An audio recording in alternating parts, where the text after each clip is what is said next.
करके भोजन करना।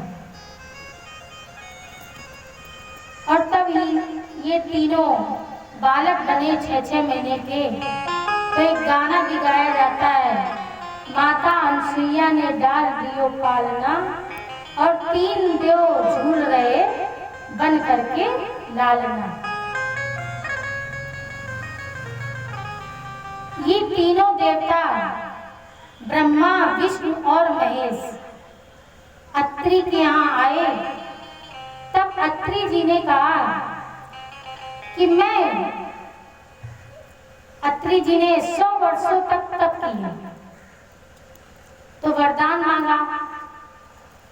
तब इन्होंने कहा कि प्रभु आप मुझे पुत्र के रूप में चाहिए।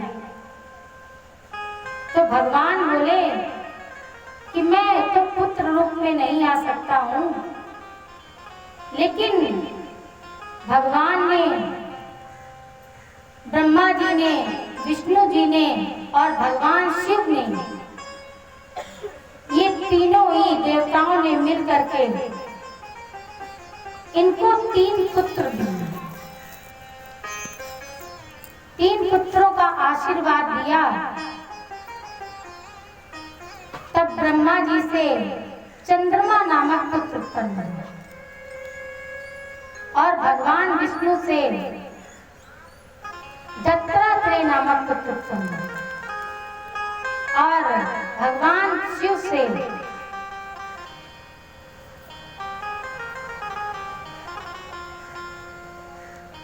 भृगु जी महाराज प्रकट हुए।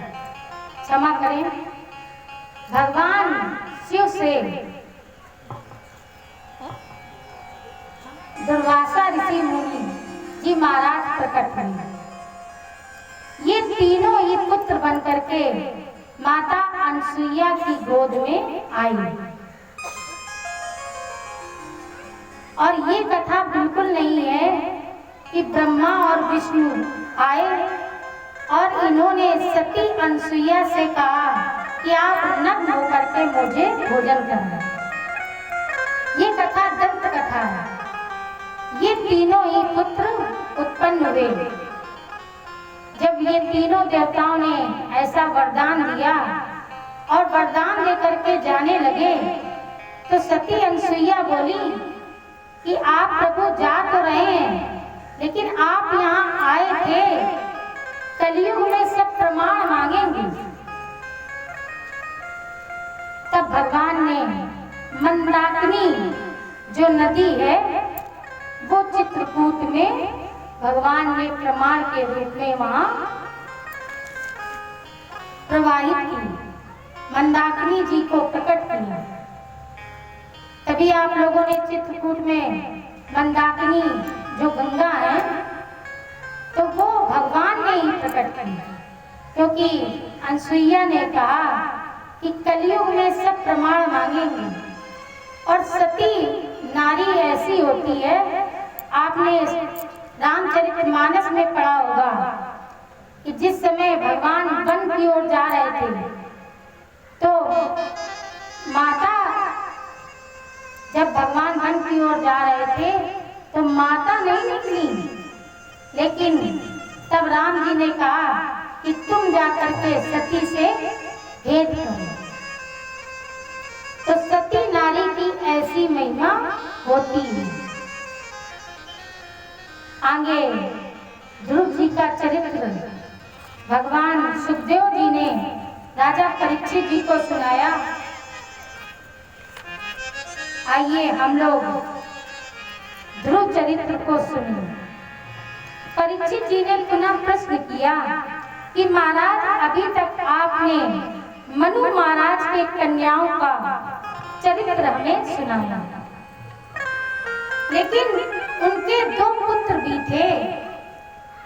एक का नाम प्रियव्रत और दूसरे का नाम उत्तानपाद था।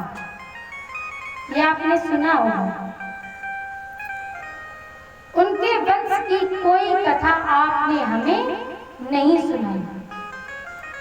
परीक्षित जी ने सुखदेव जी से जब ये प्रश्न किया, तब कि आपने हमें स्वाम्भु मनु चरित्र हमें नहीं सुनाया। तब सुखदेव जी महाराज बोले कि राजा उत्तानपाद का निज का चरित्र कोई नहीं है।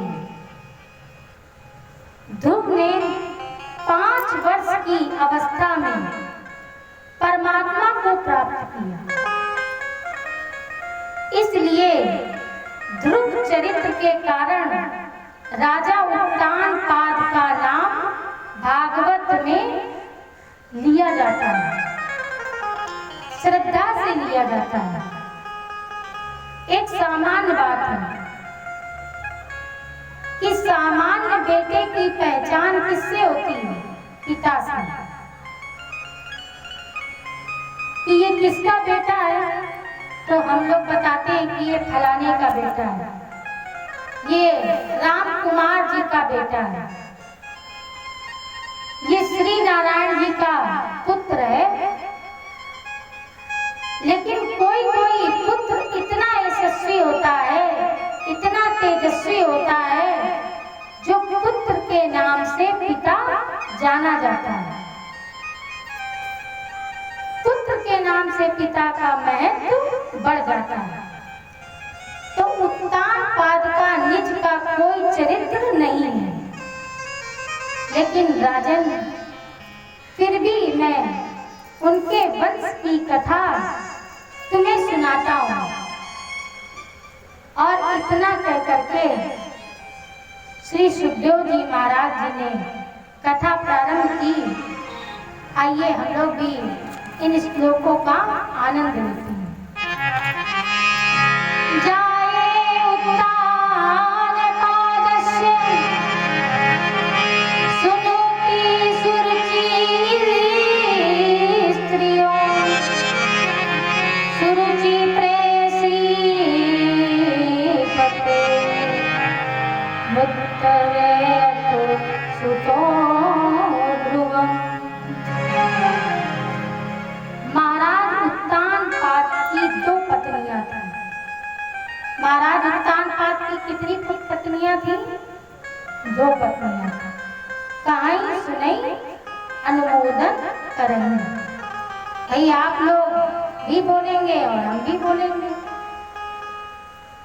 तो महाराज उत्तानपाद की 2 पत्नियां थी। एक का नाम था सुनीति और दूसरी पत्नी का नाम था सुरुचि। सुनीति नाम की जो पत्नी थी वो सुंदर और नीतिवान थी। सुंदर गुण जिसमें है वह सुनीति है, और जिसमें गुण नहीं अच्छे हैं, रूप ही जिसमें अच्छा है, लेकिन विशेषता है सुरुचि। सुरुचि प्रेयसी। जाए उत्तानपादस्य सुनीति सुरुचि स्त्री। और आगे श्लोक में क्या लिखा है? सुरुचि प्रेयसी। तो प्रेयसी माने उत्तानपाद की प्रिय रही।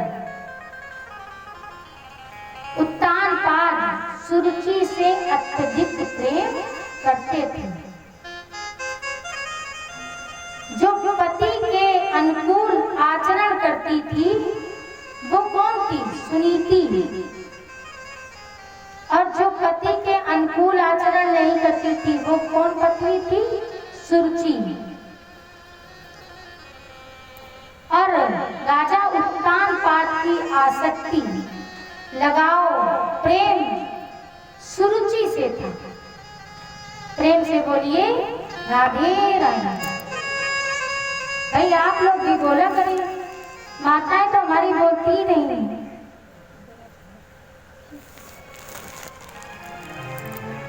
प्रेम से बोलिए राधे राधे। पहले दिन आप लोगों ने व्यास जी से कथा श्रवण की होगी, तो उसमें व्यास जी ने बताया होगा कि व्यक्ति 5 में ही फंसा हुआ है। धुंधकारी का चरित्र सुना था, तो 5 वैश्याओं में फंसा अच्छा था। और 5 ही हम लोगों को भी बांधे, शब्द, स्पर्श, रूप, रस और गंध। रूप के प्रति प्रबल आसक्ति का यह चरित्र है उत्तान पाठ का। भाई हम लोग जब बहू देखने जाते हैं विवाह के लिए तो क्या देख करके आते हैं? गुण देखते हैं। हम लोग क्या देख करके आते हैं? माता जी बताएंगे।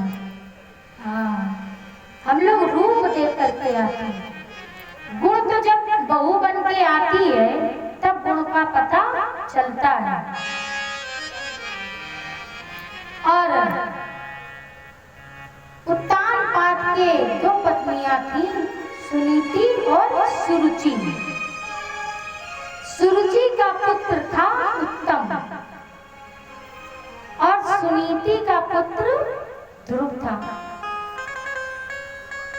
जब अच्छे गुण होंगे, अच्छी नीति होगी तो हमारे हृदय में संकल्प उत्पन्न होगा। ध्रुव माने संकल्प। परमात्मा को प्राप्त करने की हमें जब संकल्प होगा कि हम भगवान को प्राप्त करेंगे, किसी चीज को मान लीजिए प्राप्त करना है तो हम संकल्प करेंगे तभी तो प्राप्त कर पाएंगे। अब मान लीजिए कोई हाई स्कूल में है और वो पढ़े ना तो क्या फर्स्ट डिवीजन पास हो जाएगा या मेरिट में नाम आ जाएगा? तो उसको संकल्प करना पड़ेगा कि हम प्रतिदिन 8 घंटे पढ़ेंगे तब हमारा कहीं मेरिट में या फर्स्ट डिवीजन हम आएंगे। तो ध्रुव माने होता है संकल्प। और यदि हमारी रुचि रूप में है, सुंदरता से है, तो हम यही प्रयास करेंगे कि उत्तम बने, उत्तम वस्तुएं हमें प्राप्त हो। कर्म नहीं करना चाहते हैं, संकल्प नहीं करेंगे और चाहते हैं कि हमें ये मिल जाए। तो ऐसे पुत्र का नाम उत्तम। श्रीमद् भागवत महापुराण में व्यास जी ने एक दिन बताया, श्री सुखदेव जी महाराज ने राजा परीक्षित को कि एक दिन उत्तान पाद जी महाराज सिंहासन पर बैठे हुए थे और जो बालक उत्तम था वह उत्तान पाद की गोद में बैठा हुआ था। प्रेम से बोलिए राधे राधे। ऐ परीक्षित जी राधे राधे हमारे बोलते रहिए, आपको निद्रा नहीं है। और ये निद्रा भगाने का बढ़िया साधन है। और यहाँ एक चीज और है कि जिसको भाई निद्रा ना आती हो वो मनोरोग विशेषज्ञ विकास शुक्ला न्यूरो सर्जन डॉक्टर तो वहां नहीं जाने की आवश्यकता है। जिसको नींद ना आती हो वो आराम से कथा में आए और कथा सुने और सुनते सुनते सो जाए। तो यहाँ दवा की जरूरत नहीं है।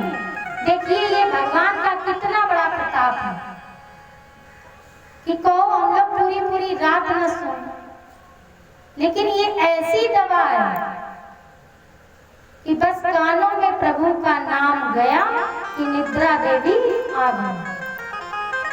प्रेम से बोलिए राधे राधे। तो बालक उत्तान पाद की गोद में बैठे हुए थे और जो सुरुचि थी वो उत्तान पाद के पास में खड़ी थी। सुनीति जो दूसरी पत्नी थी राजा की, वो एक महल के कमरे में रहा करती थी, प्रकोष्ठ में रहा करती थी और सुनीति का बड़ा ही शांत स्वभाव था। आप लोगों ने इसमें भी सुना होगा कि एक बार राजा उत्तानपाद शिकार खेलने वन की ओर गए। सुनिए कथा, लेकिन ये कथा भी दंत कथा है। शिकार खेलने नहीं गए, तब वहां सुनीति से मिले। झोपड़ी में सुनीति रहती थी, ये कथा नहीं है। सुनीति राजा उत्तानपाद के महल में एक कमरे में प्रकोष्ठ में रहा करती थी और सुनीति बड़ी ही शांत स्वभाव की थी। तो एक दिन उत्तम जब उत्तानपाद की गोद में बैठा था, तो उत्तानपाद जी महाराज अपने पुत्र उत्तम को खिला रहे थे, प्रेम कर रहे थे। और सुरुचि ये देखकर प्रसन्न हो रही थी। भाई माताएं देखती हैं जब पिता अपने पुत्र को खिलाते हैं, पहले के जमाने में नहीं होता था, लेकिन अब होने लगा है। अब जमाना बदल गया है। पहले तो पिता अपने पुत्र को खिलाने में संकोच करते थे, लेकिन अब कोई संकोच नहीं करता है। अब तो आराम से पुत्र को खिलाते हैं और माताएं देख करके प्रसन्न होती हैं। तो सुरुचि जो थी पत्नी, वो ये देख करके अति प्रसन्न हो रही थी। 5 वर्ष का बालक ध्रुव आया, और जब ध्रुव जी आए तो ध्रुव जी ने कहा कि मैं भी अपने पिता की गोद में बैठूंगा। और जो ही बैठने के लिए सिंहासन की ओर बढ़े, मैं एक बात बोलूं कि कोई ग्रंथ किसी ग्रंथ को काटता नहीं है। रामचरितमानस में पढ़िए, उसमें भी 2 पत्नियां हैं। उत्तानपाद कौन है?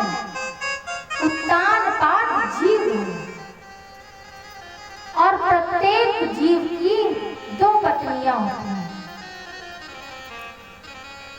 रामचरितमानस में भी वर्णन किया गया है, संत तुलसीदास जी ने वर्णन किया है। कुमति सुमति सबके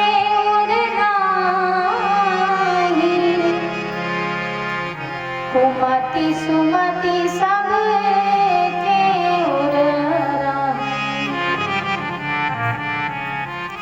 और भागवत में इनको नाम क्या दिया गया है? परीक्षित जी हमें बताएंगे। उत्तानपाद की पत्नियों का क्या नाम है? हाँ, आपको निद्रा आ रही है, प्रेम से बोलिए राधे राधे। सुरुचि और सुनीति इस प्रकार से परिभाषित किया गया है। और रामचरितमानस में कुमति और सुमति। और हम भी यही कहेंगे कि सबके 2 पत्नियां होनी चाहिए। अगर एक है तो दूसरी और कर लीजिए, प्रेम से बोलिए हाँ। लेकिन दूसरी पत्नी कौन होनी चाहिए? शांति रूपी पत्नी। ये पत्नियां तो कभी कभी लड़ भी जाती होंगी, लेकिन अगर आप शांति रूपी पत्नी से विवाह कर लेंगे और तो आपका जीवन सफल हो जाएगा। लेकिन इसके लिए आपको जबरदस्त प्रयास करना पड़ेगा, तब वो आपकी जो दूसरी पत्नी है वो आपको तब मिलेगी। लेकिन आपका पूरा परिवार बदल जाएगा। प्रेम से बोलिए राधे राधे। परीक्षित जी, आप दूसरा विवाह जरूर करिए, ठीक है? और हम तो कह रहे हैं कि सब लोग दूसरा विवाह करें, लेकिन वो जो दूसरा विवाह करेंगे वो परिवार ही अलग होगा। वो कैसा परिवार परीक्षित जी सुनिए आप। सत्यम माता, माता कौन बनेगी? सत्य। पिता ज्ञानम, पिता कौन होंगे? ज्ञान। हाँ। धर्मो भ्राता दया सखा। सत्यम माता, पिता ज्ञानम, धर्मो भ्राता। भाई कौन बनेगा? धर्म का।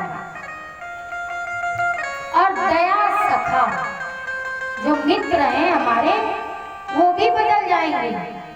वो मित्र कैसे होंगे? दया, जिनमें दया होगी। और शांति पत्नी, पत्नी कैसी होगी? शांति। ये पत्नियां नहीं कि आज हमें सुई धागा ले आओ, आज हमें 5000 की साड़ी चाहिए, तो ये परिवार परीक्षित जी बदल जाएगा। तो आप ऐसा परिवार चाहते हैं? अब ऐसा ही परिवार आप चाहें, प्रेम से बोलिए राधे राधे। प्रत्येक परिस्थिति में मन को, अपने अंतःकरण को प्रसन्न रखना चाहिए, क्योंकि प्रसन्न चेता परमार्थ दर्शन। जब हम प्रसन्न रहेंगे तब हमें प्रभु की, ईश की, भगवान की कृपा हमें प्राप्त होगी। प्रेम से बोलिए राधे राधे।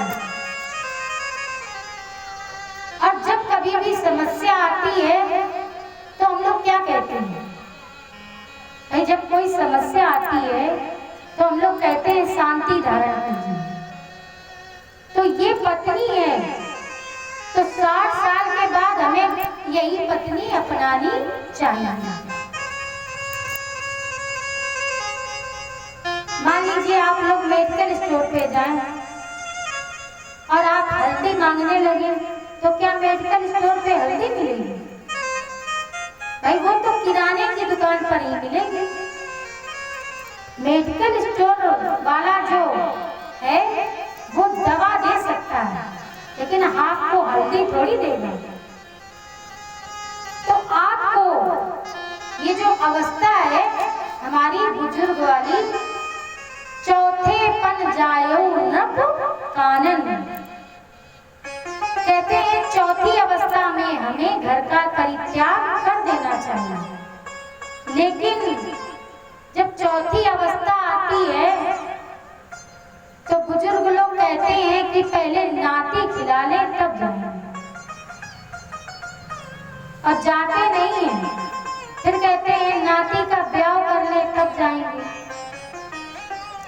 तो अगर आप अपने जीवन में शांति चाहते हैं तो हमें कैसी पत्नी चाहिए? शांति रूपी पत्नी चाहिए। और शांत तो केवल भगवान राम और कृष्ण हैं। कृष्ण ही रहते हैं, तभी तो लिखा है शांतम शाश्वत शाश्वत अप्रमेय मंदम निर्वाण शांति प्रदम। हमेशा जो हमेशा शांत रहता है वही आपको शक्ति दे सकता है। तो जीवन में हम इस कथा से क्या मिला है? इस कथा से क्या शिक्षा मिलती है? कि हमें चौथे पद में शांति रूपी पत्नी अपने जीवन में लानी चाहिए। दूसरी पत्नी से कल्याण नहीं होता। और भाग्यवान पुरुष तो वो होते हैं जो कुंवारे से ही, बाल्यावस्था से ही भगवान के सत्संग, कथाएं, भजन संकीर्तन में लगे रहते हैं। आप लोगों ने रामचरितमानस का विशेष अध्ययन किया होगा, तो उसमें सबसे पहले कौन सा कांड है? भाई बताइए, कहाँ सुनई अनुमोदन। हम आपसे प्रश्न नहीं कर रहे हैं, रामचरितमानस सबके घर घर में होगी और माताएं हमें बताएंगी कि इसमें पहला कांड कौन सा है। हाँ, बाल कांड। और बाल कांड में आप ये बताइए कि राम का जन्म किस कांड में हुआ है। बाल कांड में हुआ है। और रावण का जन्म किस कांड में हुआ है? वो भी बाल कांड में हुआ है।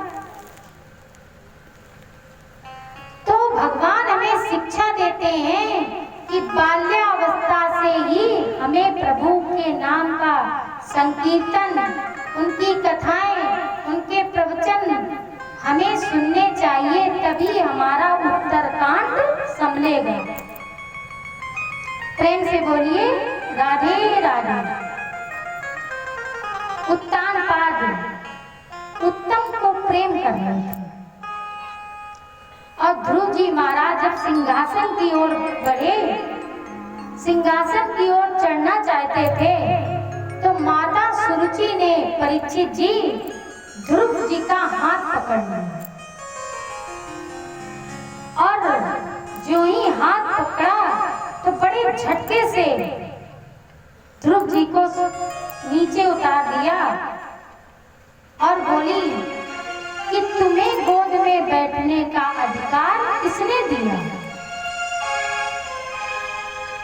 सुरुचि कहती है, अगर तुम पिता की गोद में बैठना चाहते हो तो सबसे पहले भगवान की तपस्या करो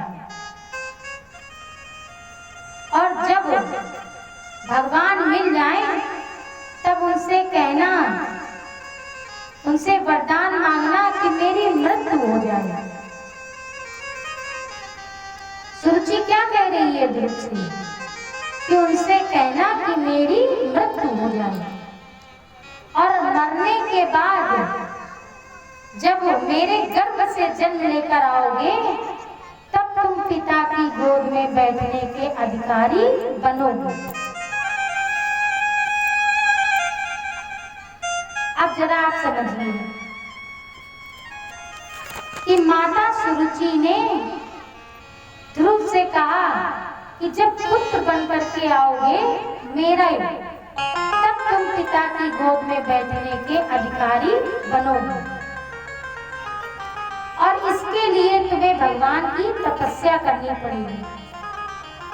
लेकिन समझिए, सुरुचि का उपदेश तो अच्छा है कि तपस्या करो, लेकिन उद्देश्य अच्छा नहीं है। तपस्या क्यों करें? सुरुचि बोली तपस्या करो और मृत्यु मांगो। तो हमारे उपदेश के साथ साथ हमारा उद्देश्य भी कैसा होना चाहिए? अच्छा होना चाहिए।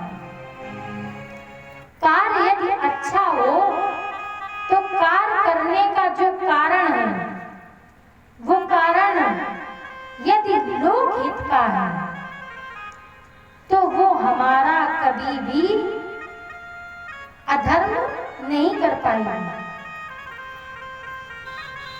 लेकिन हमारा उद्देश्य भी अच्छा होना चाहिए और हमारा उपदेश भी अच्छा होना चाहिए।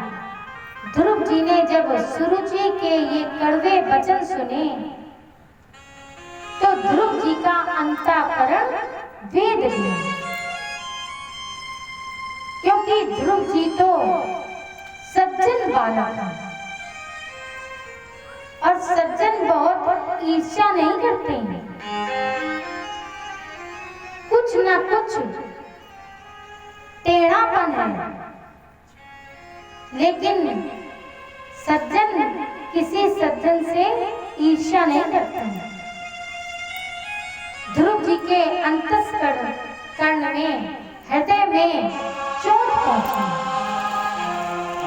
ध्रुव जी महाराज अपनी मां सुनीति के पास पहुंचे और व्यास जी की लेखनी आगे बढ़ी और वर्णन करती है। दीर्घ ससंति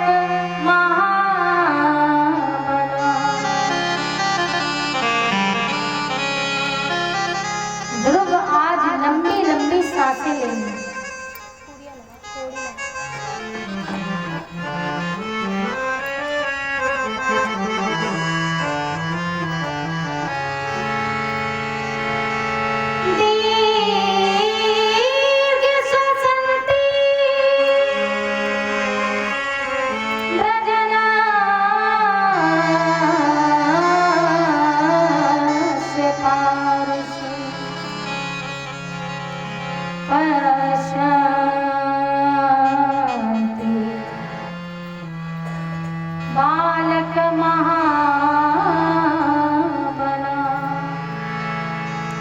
दीर्घ श्वसन। ध्रुव जी आज क्या कर रहे हैं? लंबी लंबी सांसें ले रहे हैं। कोई यदि अपराध कर दे तो क्या होता है? क्रोध आता है। तो जब क्रोध आता है तो हमारी श्वास की गति कैसी हो जाती है?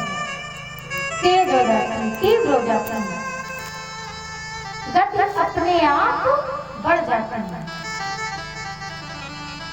ध्रुव जी महाराज अपनी मां सुनीति के महल की ओर गए और मैया ने दूर से अपने पुत्र को आता देखा तो माता आज अपने पुत्र ध्रुव को पहचान गई कि ऐसा लग रहा है कि मेरे पुत्र का किसी ने अपमान किया। पश्चिम बालक महाबला बड़े प्रेम के साथ मैया सुनीति अपने पुत्र को देख रही है और ध्रुव को अपनी गोद में ले लिया। ममता का हाथ मैया सुनीति ने अपने पुत्र के फेरा और बोली, बेटा ध्रुव तुम इतना क्रोधित क्यों?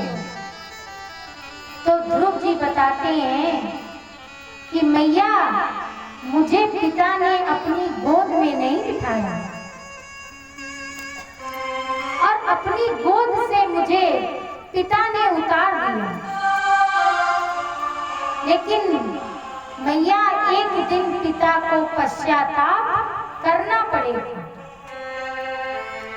पिताजी को दुख उठाना पड़ेगा। पिताजी ने हमारा अपमान कर दिया, इसलिए पिताजी को कष्ट उठाना पड़ेगा। मेरे बिना पिताजी को कष्ट मिलेगा और जो मेरा अपमान किया है इसका मैं बदला जरूर लूंगा। और क्षत्रिय स्वभाव है तो मैया सुनीति अपने पुत्र ध्रुव को समझाती हैं। श्री सुखदेव जी महाराज ने एक श्लोक में वर्णन किया है कि मां मंगलम, अगर इसको हम लोग तोड़ें तो मां अमंगलम। आ धन आ बराबर बड़ा, तो ये कौन सी संधि बन रही है? दीर्घ संधि। मां नहीं अमंगल। मां माने मां से बोले ध्रुव जी कि जब मैं नहीं रहूंगा तो पिता का अमंगल होगा। परेश मन था। मां बोली ध्रुव से कि बेटा ध्रुव, दूसरे के लिए अमंगल की भावना, कामना, इच्छा तुम्हारे मन में नहीं उत्पन्न होनी चाहिए। दूसरे के अमंगल की कामना कभी नहीं करनी चाहिए। मैया सुनीति समझाती है कि पिता ने यदि तुम्हें गोद में नहीं लिया, कोई स्थान नहीं दिया तो कोई बात नहीं, लेकिन पिता पिता होता है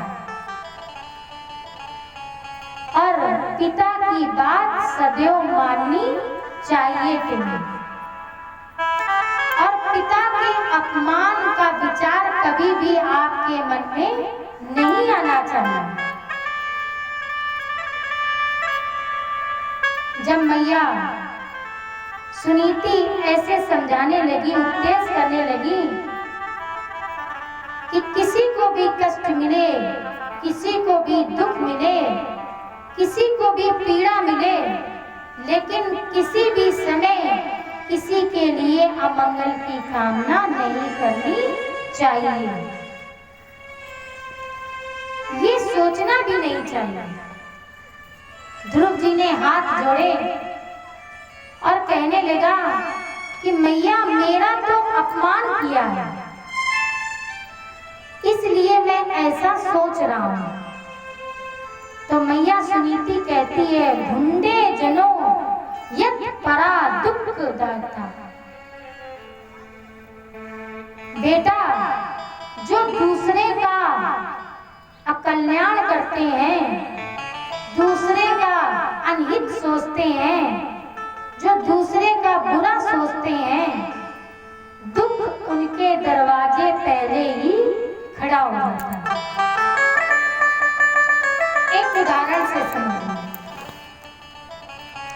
मान लीजिए हमने सोचा कि पड़ोसी का घर ना बने, तो किसने सोचा?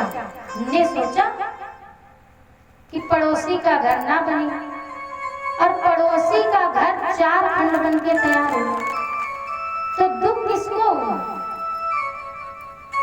भाई जिसने सोचा है दुख तो उसी को होगा, पड़ोसी को थोड़ी होगा। हमने विचार किया कि इनका 4 खंड ना बने, और इनका 4 खंड से 7-8 खंड बन गया, तो दुख किसको हो? क्योंकि हमने मन में विचार किया। तो भागवत में यही शिक्षा मिलती है, बच्चों को यही शिक्षा माताओं को देनी चाहिए कि कभी भी बच्चों के मन में कोई दूषित बात नहीं डालनी चाहिए। अब तो माताएं ऐसा करती हैं कि कोई चाचा से लड़ाई हो तो कह देंगे बच्चों से कि चाचा से बात ना करना, चाची से बात ना करना। लेकिन भागवत पुराण हमें शिक्षा देता है कि भाई पुत्रों को हम लोगों को नहीं रोकना चाहिए, और उनके मन में ऐसा भाव भी नहीं डालना चाहिए, क्योंकि बच्चों का जो हृदय होता है वो बहुत ही कोमल हृदय होता है, मुलायम हृदय होता है, और जैसी बात हम डालेंगे वैसी ही बात हमें प्राप्त होगी। मान लीजिए एक कुआं है, आप लोगों ने कुआं देखा है? देखा होगा, बुजुर्गों ने जरूर देखा होगा, और चाहे युवा पीढ़ी जो अब है इन लोगों ने ना देखा। तो कुएं में यदि हम राम राम कहें तो कुआं कितनी बार राम राम कहता है? अगर हम एक बार राम राम कहें तो कुआं हमको कितनी बार आवाज देगा? कई बार आवाज देगा। और मान लीजिए कुएं में हम कहें पागल, तो कुआं हमें पलट करके क्या कहेगा? पागल पागल पागल पागल, 3-4 बार कुआं हमसे कहेगा। तो ये शिक्षा लेनी चाहिए माताओं को कि यदि हम अपने बच्चों में ये गलत भाव डालेंगे तो ये हमारा आगे चल के हमारा ही अपमान करेंगे, क्योंकि जो हम बोएंगे वही तो काटेंगे। तो हमें फसल अच्छी बोनी चाहिए। सुनीति अपने पुत्र को समझाती है कि बेटा कभी भी दूसरे का अनहित नहीं सोचना चाहिए। भुंडे जनों यत परा दुख दस्तिता। और ये उपदेश कौन कर रही है? माँ कर रही है। एक अजातशत्रु नाटक है, उसमें लिखा था कि यदि माँ चाहे तो बेटे का जीवन सुंदर पुष्प की तरह खिला सकती है, और यदि माँ चाहे तो कटीली झाड़ियों में अपने पुत्र को डाल सकती है। क्योंकि पहली गुरु कौन होती है? पहली गुरु हमारी माँ होती है। तो माँ को ये अधिकार प्राप्त है कि हमें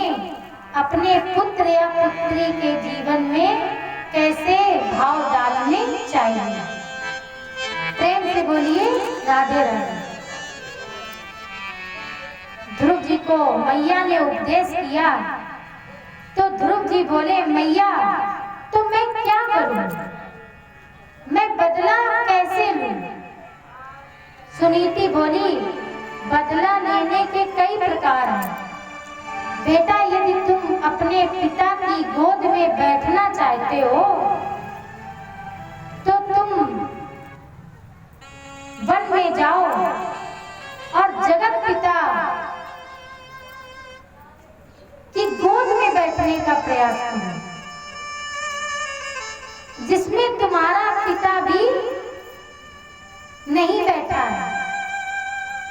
तो तुम वन की ओर जाओ और जगत पिता की गोद में बैठने का प्रयास करो। जगत पिता की कृपा से तुम्हें सिंहासन भी प्राप्त होगा। उस परम पिता की गोद में बैठो। माता सुनीति अपने पुत्र को समझाती है और बालक का स्वभाव था, 5 वर्ष के अवस्था थी ध्रुव जी महाराज की। तो ध्रुव जी महाराज ने प्रश्न किया कि मैया